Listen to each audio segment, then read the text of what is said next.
Stuart Holman here with you again. Welcome back to this fourth in our series of devotionals on Psalms as part of the worshipping and liturgical life of Israel.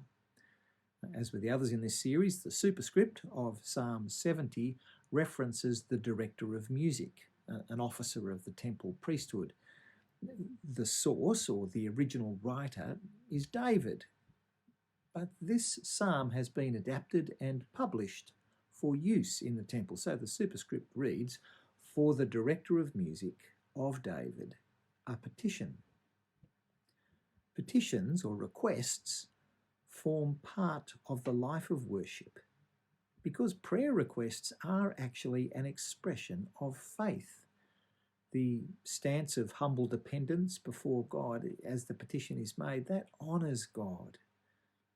Sometimes the holier-than-thou worshipper shuns prayer requests as being a bit gauche, a bit self-centered, something perhaps a true saint would never do, pray for themselves. But this doesn't seem to bother David, and nor should it bother us. When things go wrong, stoic self-sufficiency doesn't honour God nearly as much as an urgent cry for help. And so this psalm begins, "Hasten, O God, to save me. Come quickly, Lord, to help me." Notice the tone of desperation here. The very first word of the psalm is, "Hurry up, God." Throughout, this psalm is marked by this kind of economy of language. It's as though there's no time for flowery language or polite introductions. Authentic faith abandons polite suggestions in the face of a crisis. And so in this psalm of only 5 verses, the first verse carries the main message, "God help me." Actually, this is the first real prayer that many people pray, and it's a good one.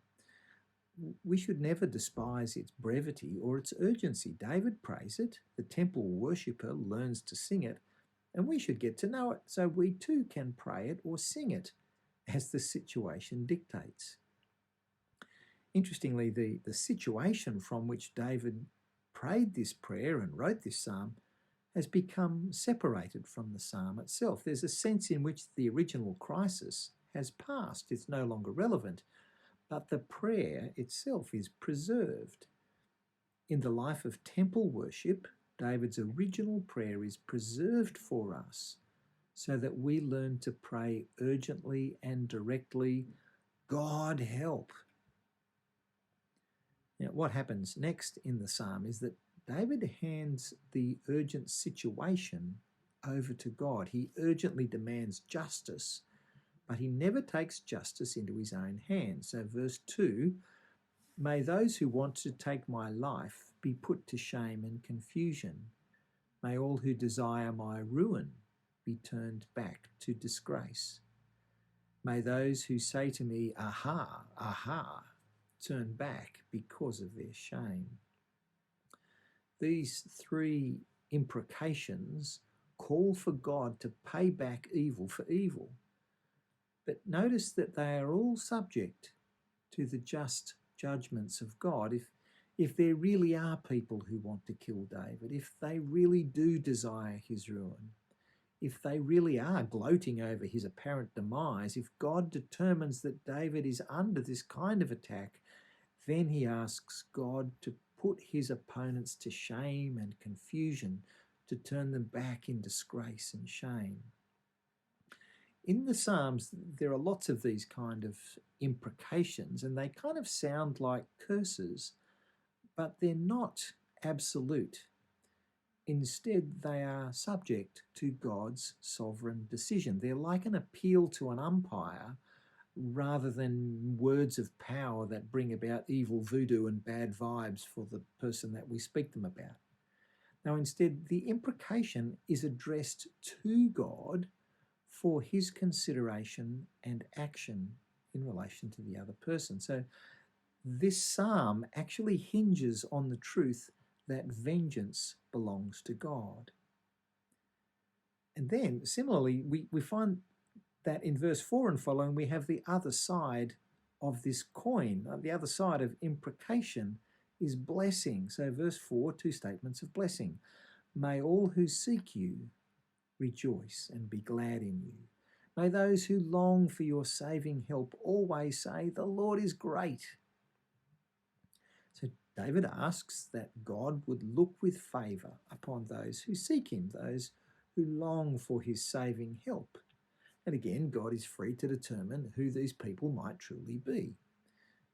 But surely the ones praying this urgent petition kind of fit the bill. They are the ones seeking God. They are the ones who long for the Lord's saving help. So may they rejoice. May they always say, the Lord is great. These are two lovely couplets which are statements of blessing, two lovely blessings. But now the psalm closes with a little bit of a twist, a surprise, which leaves us with something to think about. We had 3 imprecations in verse 3, and so far we've had 2 blessings in verse 4. So we're kind of expecting a third statement of blessing to balance up the ledger. But instead, David seems to pull up a bit short of that. It's not the same as the form of the previous 2 couplets. In verse 5, he prays, "But as for me, I am poor and needy. Come quickly to me, O God. You are my help and my deliverer. Lord, do not delay." So instead of painting himself as a noble person of stoic faith, one worthy of God's blessing, David is again direct and very dependent. God, help, and fast is where the prayer finishes. Remember, the psalm started, "Hurry up, God, and save me." And this slightly bumpy ending takes us back there. But most importantly, in the praying and singing of this psalm, we learn dependency on God. No matter what our situation, whether things for us right now seem desperate or not, we affirm that we can't sustain ourselves. God is our help and our deliverer. If he delays, it might be too late because we are contingent beings. It's because we are poor and needy in this sense that humility must be our heart attitude. Even in the midst of a crisis, we humble ourselves before God. We turn away from any sense that God owes us, that we deserve anything. In our petitions, we rest entirely upon God's character, his kindness and mercy, instead of anything to do with us, our worthiness to receive. Now, if you're a Christian who lives in comfortable circumstances, learning this kind of humility is hard because we're so used to being self-sufficient. We quickly jump in to manage our crises, to fix our problems because we've got resources and we've got friends in high places and we can do this. But I wonder, in terms of walking with God, perhaps we're missing something here. I'll leave that thought with you and invite you to talk with God about it shortly. I wonder, though, if we might need to practice praying these prayers of urgency to recognise our true dependence upon God. I wonder if you can think of a crisis that needs God's urgent action now. This situation that you think of, it may not be immediately threatening you now, but perhaps it affects our sisters and brothers in Christ in some other place. As an exercise in growing us in prayer, can you place yourself in that difficult situation, whatever's come to mind, and can you adopt this psalm as your prayer and pray it through with me now? Hasten, O God, to save me. Come quickly, Lord, to help me. May those who want to take my life be put to shame and confusion. May all who desire my ruin be turned back in disgrace. May those who say to me, "Aha, aha," turn back because of their shame. But may all who seek you rejoice and be glad in you. May those who long for your saving help always say, "The Lord is great." But as for me, I am poor and needy. Come quickly to me, O God. You are my help and my deliverer. Lord, do not delay.